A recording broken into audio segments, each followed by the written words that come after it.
estrategia del día es traída para ti por bloomberlinia.com. Muy buenos días, estrategas. Soy Francisco Altaya, editor de bloomberlinia.com, y hoy les traigo una entrevista especial con el Chief Investment Officer para mercados emergentes americanos en el banco suizo UBS, Alejo Cerwonko. Como siempre, no te olvides de darle clic al botón para seguir a este podcast, de compartir este capítulo y de activar las notificaciones. Hola Alejo, bienvenido al podcast, a la Estrategia del Día Argentina. Muchísimas gracias por tu tiempo y estar acá con nosotros. Francisco, mil gracias por la invitación, qué placer. Bueno, por lo que entiendo, vos te fuiste a Nueva York allá por el 2008 para hacer un PhD y luego no volviste a vivir en Argentina. Contame un poco de tu recorrido personal y cómo es tu vínculo hoy con la Argentina desde lejos. Así como describís, Francisco, 15 años ininterrumpidos en Nueva York, se dio la oportunidad allí por el 2008 de ir directo a Columbia a hacer un doctorado en economía, y luego una cosa fue llevando a la otra y me pude establecer y ya llevo 10 años trabajando en UBS, ¿no? Siempre haciendo el mismo tipo de trabajo que tiene que ver con el estudio macroeconómico para encontrar las mejores oportunidades de inversión en países en vías de desarrollo. Afortunadamente creciendo dentro de la organización y hoy encargado del equipo, ¿no?, que dirige la estrategia de inversión de mercados emergentes, y un poco con el tiempo también fui diversificando la cartera de responsabilidades dentro del banco y más allá del banco. Hoy doy clase en Columbia sobre cómo invertir en mercados emergentes. Tengo asociaciones con algunos think tanks en Washington, en la capital americana, en Washington, D.C., el Wilson Center, estoy sentado en el board del Centro de Estudios Latinoamericanos, el Atlantic Council y el World Economic Forum. Ahora, Francisco, me mantengo muy cercano dentro de lo posible a las dinámicas domésticas, económicas, sociales, políticas de la Argentina. Por supuesto, tengo familia en el país, vuelvo y cada vez que me dan la oportunidad, así que quiero pensar que me mantengo bastante cercano. Y te comentaba offline que estoy justo leyendo Golden Boys, el libro sobre la época dorada de los argentinos en Wall Street. Quería preguntarte cómo sigue esa comunidad hoy por hoy en New York. ¿Sigue esa presencia de muchos traders argentinos o gente en research de bancos como vos, o cayó un poco? Mira, muy buen libro. Yo lo leí hace no menos de 10 o 12 años, ¿no? Conozco al autor Hernán de cuando él vivía o vive, ya ahí perdí un poco la línea en Nueva York. Y te diría que las conclusiones que yo recuerdo del libro en aquel momento siguen aplicando hoy. A mí lo que siempre me llamó la atención y me sigue llamando la atención es el hecho de que la Argentina, si uno se pone a pensar factualmente, población como porcentaje de la población total, PBI como porcentaje del PBI total, ni que hablar la importancia de la Argentina dentro de los mercados financieros, ¿no? Es decir, el mercado de bonos argentino, el contexto de los mercados de bonos globales, mercado accionario argentino, contexto de mercado accionario globales. El argentino está hiper representado relativo a esta realidad factual en posiciones, llamémosle, de liderazgo en Wall Street y más allá, ¿no? Siempre llama la atención a el observador casual que la Argentina está lleno de economistas, ¿no? Y no pueden resolver los propios problemas del país. Me incluyo sin lugar a dudas. Pero a tu pregunta concreta te diría, sigue habiendo una comunidad bastante fuerte de argentinos en Wall Street, que incluye economistas, que incluye estrategas, que incluye traders, que incluye quantitative, gente que está en fondos más cuantitativos, con una concentración, por supuesto, geográfica en términos de dónde viven, en Manhattan, en Brooklyn, en partes de Connecticut, ¿no? Habrás escuchado sobre Greenwich y la realidad por esos pagos, ¿no? Entonces, muy fuerte y fuera de contexto nuevamente con el tamaño y el peso del país en población, economía y mercados financieros. Pasemos un poco a las preguntas más duras que nos traen a este capítulo del podcast hoy.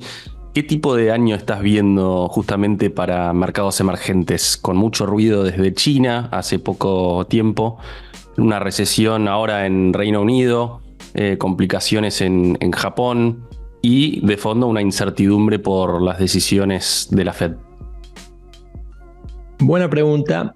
Francisco, te diría, lo llamativo cuando uno hace un análisis de los datos de alta frecuencia macroeconómicos de los países emergentes, entendidos como aquellos países, ¿no?, de cierto tamaño, latinoamericanos, europeos, del Medio Oriente y de Asia, lo que uno concluye es que el panorama de crecimiento es bastante resiliente, ¿no?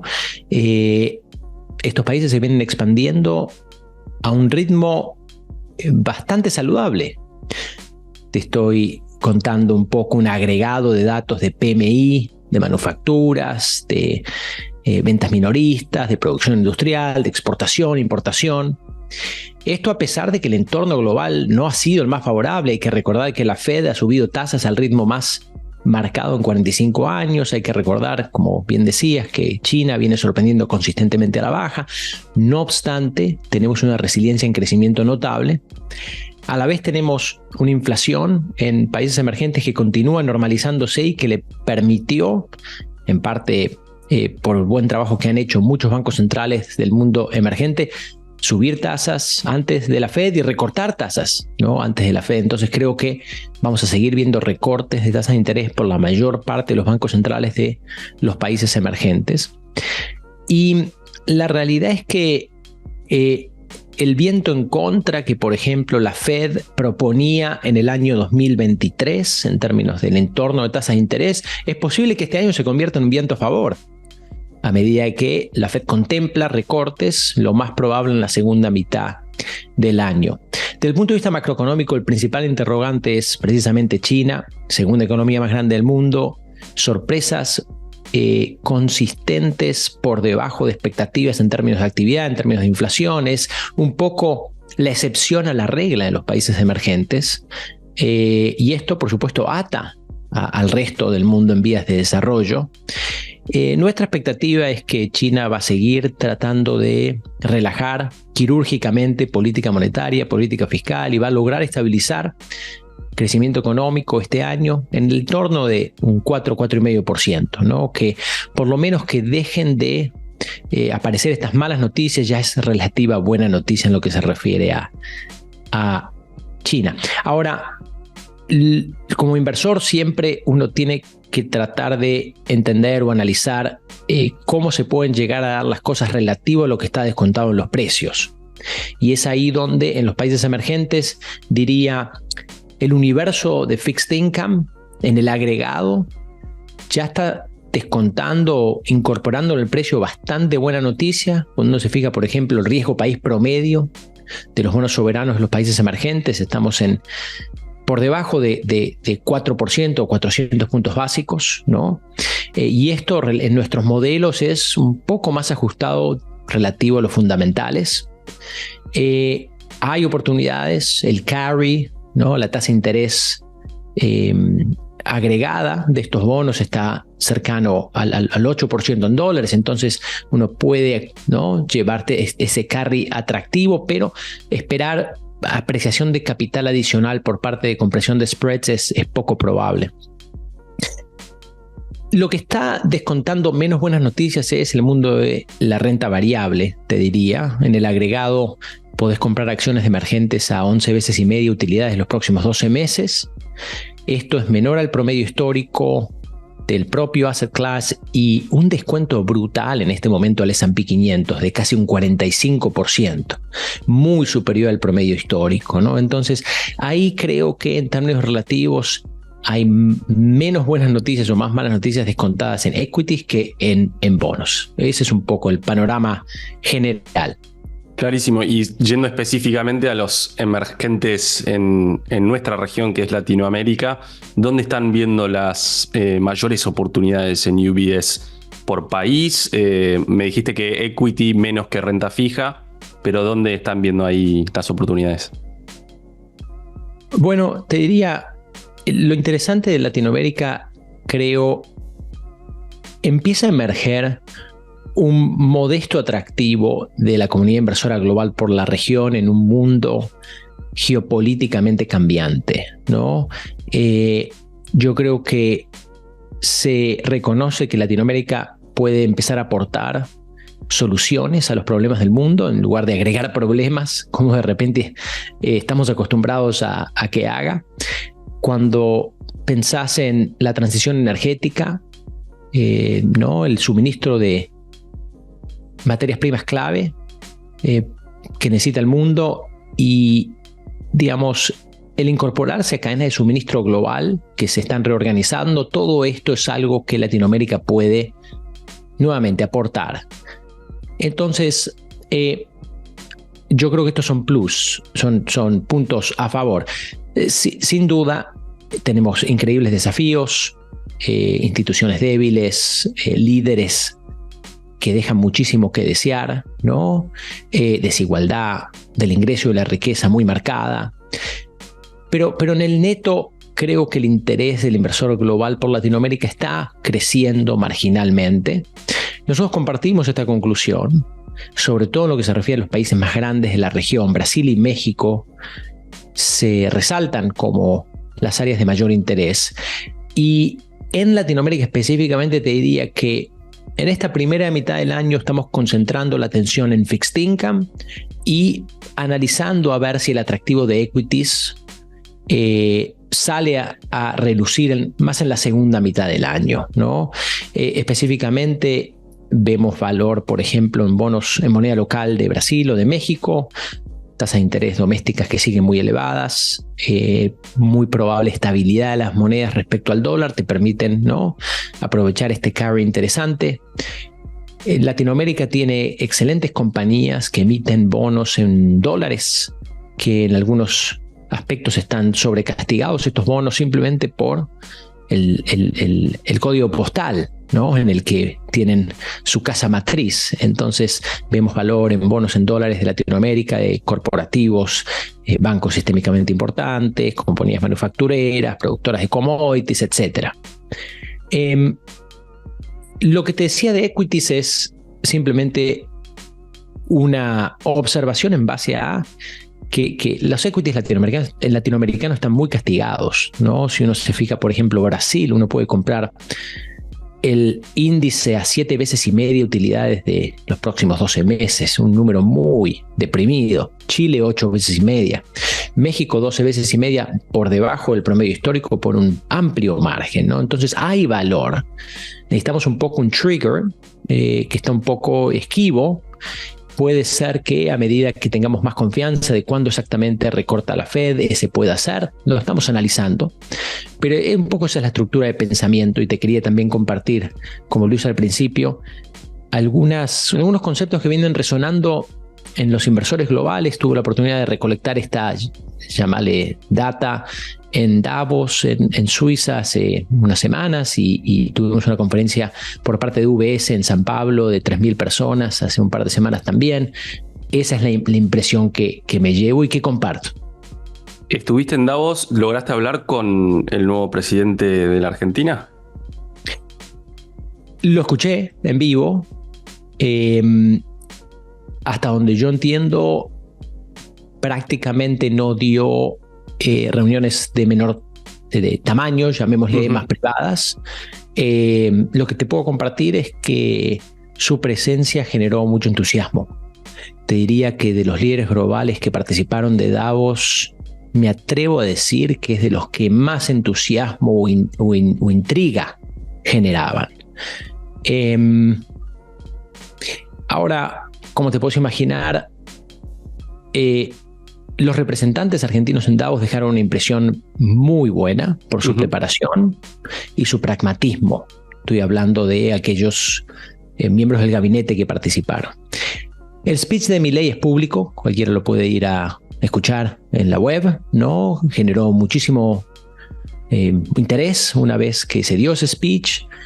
Yo diría que los reviews son mixtos, ¿no? Son mixtos. A alguna gente le gustó por promover un poco libertad, capitalismo, ¿no? Y despertar a líderes globales frente a ciertas amenazas que considera, ¿no? A estos conceptos. Otra gente cree que de repente el foro ameritaba aprovechar la oportunidad de todos los inversores que estaban ahí y digamos, expresar que la Argentina está abierta a negocios y que necesita partners, y creo que eso en lo personal yo creo que falta un poquito. Bueno, y te pregunto entonces, digamos, estamos a 2 meses de que haya asumido el gobierno Milei y de ver sus primeros pasos en términos de política económica para estabilizar la macro. ¿Qué sensación tenés de si estamos o no en el clásico ciclo de idas y vueltas con el amigarse con el mercado de Argentina, o ves una chance real de implementar reformas duraderas? Creo que tu pregunta vale la pena contestarla en 2 partes, ¿no? Un poco oferta y demanda, ¿no? de atractivo por parte de la Argentina frente a los mercados. Llamémosle oferta, que está haciendo la Argentina para convertirse en algo más atractivo, y demanda, ¿no? ¿Estará Wall Street o el inversor global comprando o no comprando, ¿no? Por ahí es más fácil contestar la segunda parte de esta estructura. El inversor global en este momento creo que, como te adelantaba, le genera interés, lo ve como un experimento de políticas públicas fascinante, lo ve como algo que potencialmente puede tener un impacto muy fuerte, no solo en la Argentina, sino en el resto del mundo, ¿no? Pero prefiere esperar pagar para esperar, ¿no? No se está tirando a la pileta, ¿no? Comprando Argentina como si no hubiese mañana, ni mucho menos. Hay mucha cautela. A ver, es difícil culpar al inversor global. No te olvides, Francisco, que hoy por hoy enfrentamos una dura realidad, que es que la tasa a 2 años del Tesoro americano está 4,65%. La tasa a 10 años del Tesoro americano está a 4,30%, ¿no? En este momento que estamos grabando. Lo que esto implica es la vara para salir de esto es mucho más alta de lo que solía ser. Imagínate la comodidad de sentarte y esperar, ¿no? Que es un lujo que hace 2, 3 años no existía.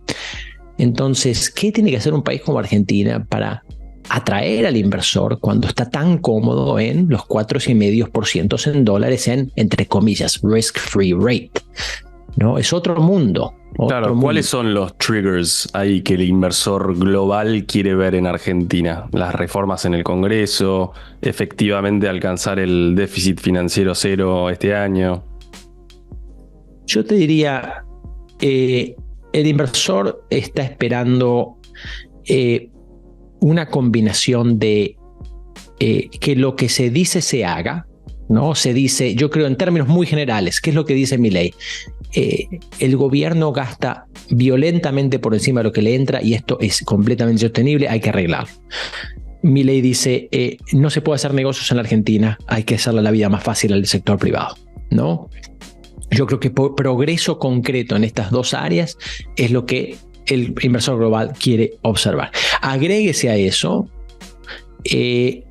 paciencia por parte del argentino, ¿no? Y que la situación sociopolítica no se vaya de las manos. Eso es algo que te diría mantiene al inversor global muy despierto en lo que se refiere a la Argentina. Quieren ver que esto que te acabo de escribir, que no es nada fácil hacer y que tiene casi inevitablemente un daño profundo de corto plazo para un beneficio de mediano o largo plazo, es algo para lo que la gente tiene tolerancia, ¿no? Ese interrogante es central.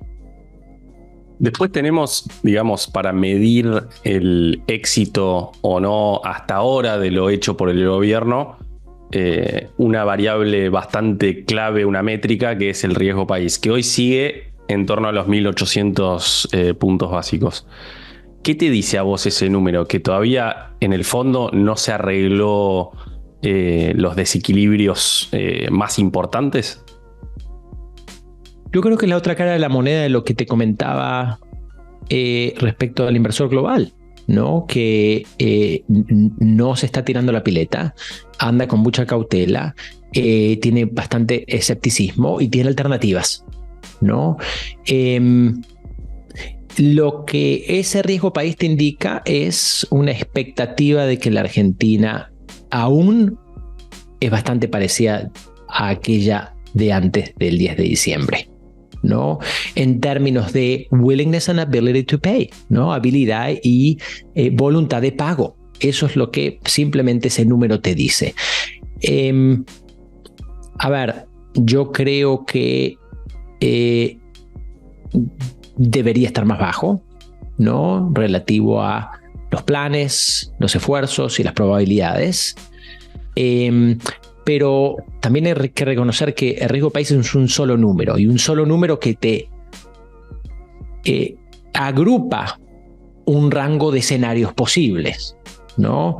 Y perfectamente ese número te puede estar de alguna manera disimulando una expectativa en un escenario central, llamémosle 50-60% de probabilidad de éxito en el que las cosas van bien, pero también un escenario alternativo, ¿no? De 40-50% de probabilidad de fracaso de que las cosas vayan mal, ¿no? Y lo que estás viendo es un solo número, pero de repente es una realidad de que el outlook económico y financiero de la Argentina es bastante binario en mi análisis. No veo término medio. Acá o las cosas mejoran bastante marcadamente en base a éxitos en reformas estructurales, éxitos en el plan de gobierno y estabilidad social, o las cosas empeoran marcadamente, ¿no? Entonces no veo algo intermedio en el que las cosas van para el costadito. ¿Me explico? Es blanco o negro. ¿Y cuáles son los riesgos centrales que hacen a ese porcentaje de probabilidad de que las cosas salgan mal? El balance del Banco Central, la posibilidad o no de levantar este año los controles cambiarios. Yo te diría, es más, digamos, las negociaciones políticas y la habilidad del gobierno de mantener a la calle tranquila, más que desde un punto de vista doméstico, ¿no? Eso de un punto de vista doméstico. Y de un punto de vista externo, que también importa mucho, es, a ver, no, bajo ningún concepto este es el escenario base, pero no se puede descartar la posibilidad de que la Fed vuelva a subir tasas, ¿no? No es descabellado pensar que puede llegar a ocurrir eso. Eso también impactaría, ¿no? Algún shock geopolítico de naturalezas que en este momento no te puedo decir, pero que estamos en un mundo propenso a este tipo de conflictos. Entonces, una serie de variables, pero bajo lo que está dentro, llamemos entre comillas, control del país, yo creo que es más, se puede articular un acuerdo político para aprobar un mínimo de reformas estructurales y se puede implementar un ajuste fiscal que la gente tolere en pos de un futuro mejor. Mencionaste la posibilidad de que suba la tasa a la Fed. ¿Qué probabilidad le asignan a eso? Mira, no, es baja, te diría el escenario, te describo por ahí. Nuestra expectativa es, en base a la evolución del crecimiento de inflación en Estados Unidos, lo más probable, el escenario base es que la Fed recorte tasas de interés en la segunda mitad del año de repente 3 veces, 25 puntos básicos cada uno, 1/4 de punto porcentual cada una. Ese es el escenario base. Pero a ver, yo creo que, by the way, de paso te digo, lo que está descontado es más cercano a unos 4 a 5 recortes en la segunda mitad del año, lo que está en el precio, ¿no? De llamarle entre comillas al mercado. Lo que te quiero llamar la atención es tuvimos un índice de inflación de enero que vino bastante peor de lo esperado. El objetivo de inflación de Estados Unidos es 2% y estamos mucho más cercanos en este tipo de índices al 4%, ¿no? Bastante lejanos del objetivo. Powell es un tipo que es un estudioso de la historia, muy respetuoso de Volcker. Él entiende perfectamente los errores que Volcker ha cometido, de repente recortar demasiado rápido y que le haya costado el triple ex post alcanzar esos objetivos de inflación del momento. Entonces, yo con esto, y por ahí uno más, el presidente del Banco Central Americano sabe que este es su último trabajo, este es su legado, ¿no? Entonces lo quiere hacer, yo creo, bien. Y por lo tanto, si vemos que la inflación sigue elevada, yo creo que simplemente no se puede descartar esa posibilidad.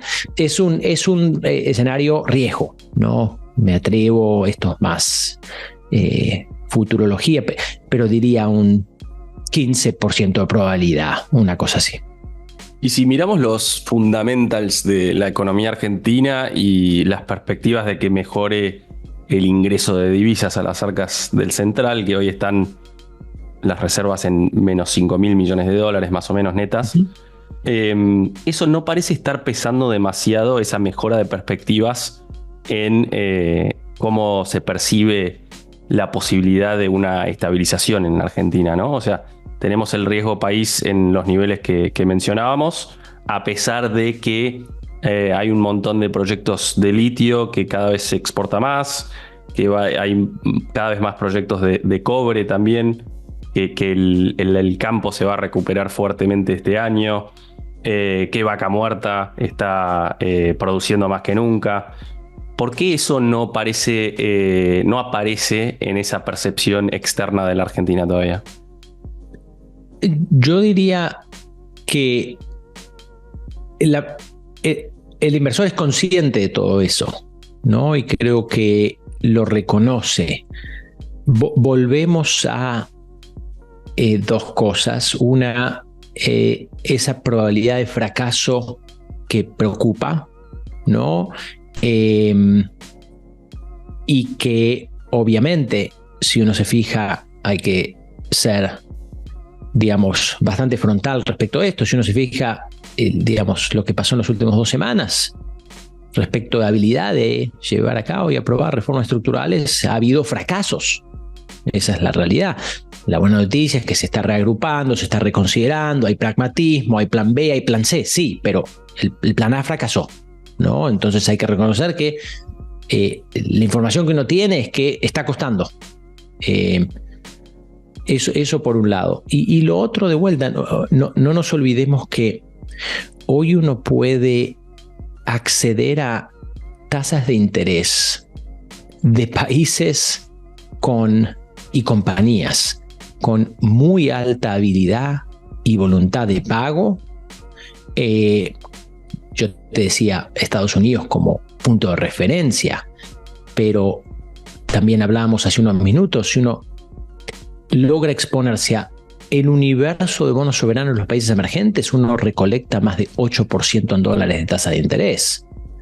Entonces, este es el entorno en el que, de vuelta, el costo de oportunidad de estar en Argentina es muy alto, ¿no? Y de repente el inversor global lo piensa 4 veces antes de exponerse a riesgo exclusivo y directo de un solo país que tiene un historial complejo y que es un defaulteador serial, ¿no? Como pocos otros países en el mundo. El track record de la Argentina en términos de voluntad de pago es peor que pésimo, y esto es factual, ¿no? Es simplemente comparar en los últimos 200 años cuántas veces defaulteaste y compararlo con otros países, ¿no? Argentina está arriba de la liga.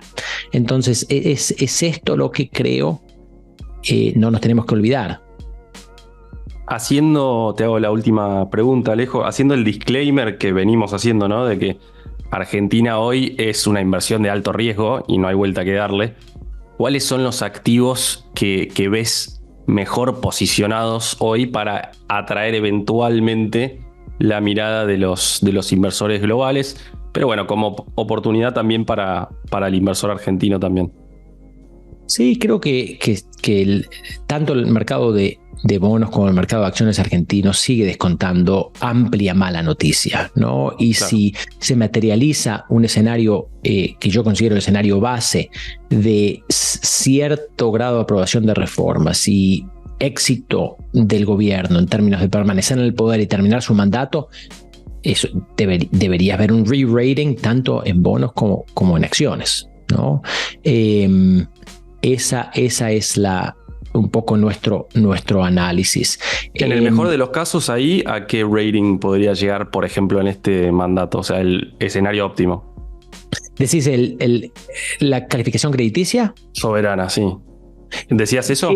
Eso no, perdón, por re-rating me refiero a una mejora en el pricing de los activos de renta fija y de renta variable. A eso me refiero con esa jerga.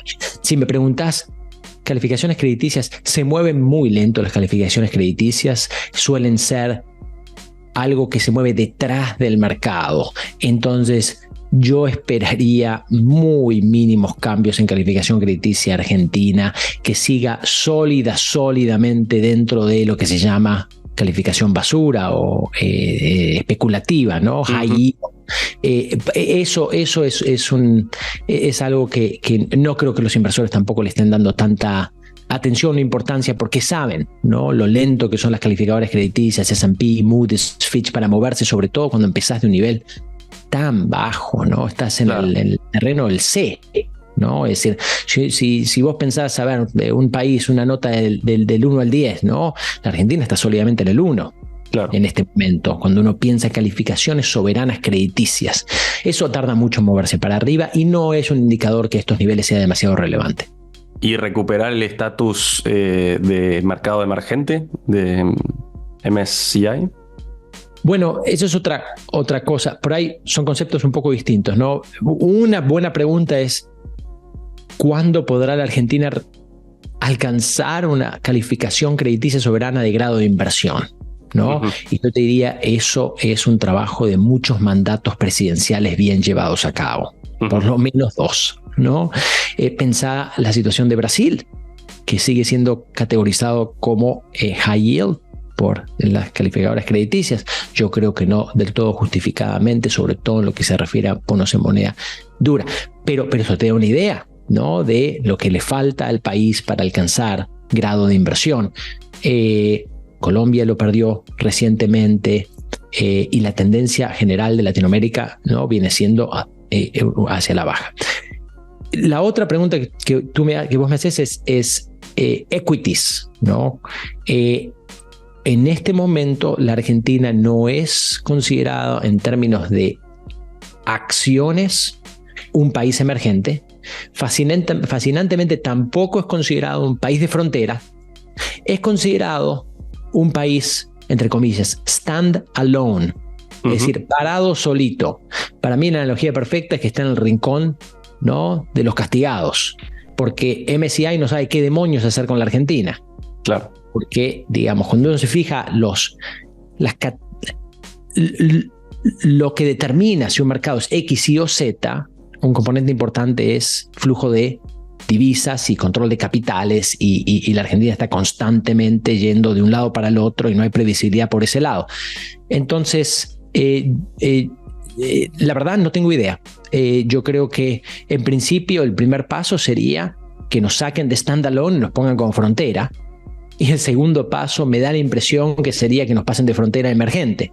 Pero todo eso va a tomar trabajo de desmantelar controles de capitales, profundizar el mercado accionario doméstico, que no son cosas que se den de la noche a la mañana, sobre todo la segunda. Clarísimo, Alejo. En serio, muchísimas gracias por tu tiempo y bueno, seguimos en contacto como siempre. Buenísimo, Francisco, un placer. Abrazo grande, éxitos y hasta la próxima. Esto fue un nuevo capítulo de la Estrategia del Día Argentina. Yo soy Francisco Aldaya, editor de Bloomberg Línea, y me podés seguir en Twitter en @franaldaya. No se olviden de darle clic al botón para seguir a este podcast y a la campanita para que se enteren al instante cada vez que sale un capítulo de lunes a viernes. Espero que tengas una gran jornada productiva. Esto fue La Estrategia del Día Argentina, escrito y narrado por Francisco Aldaya. Producido por Arturo Luna y Daniel Hernández. Que tengas un día muy productivo.